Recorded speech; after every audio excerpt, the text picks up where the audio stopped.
How to fix Cash App money not showing up. I'm going to show you a few different fixes. For the first one, I want you to open up Cash App and then go to the activity tab here at the bottom. Once you click on the little icon here of the clock, then what you want to do is to keep refreshing this. So dragging down like that is going to refresh it. So you want to refresh until you see your money order here, or the money which you are waiting for.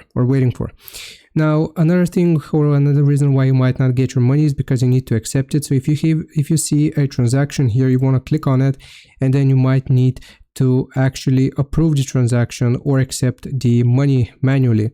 So that is how you do it. You click on the transaction itself, and then you will need to accept it manually.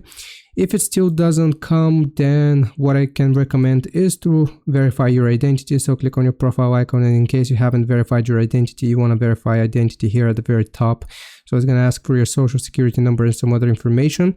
And once you have verified, if the money transfer still hasn't come, then it just might be a regular delay and you need to wait a few hours before you receive your money. So those are all of the reasons. I hope this video helps you out. Leave a like and sub, be patient, and I'll see you next time.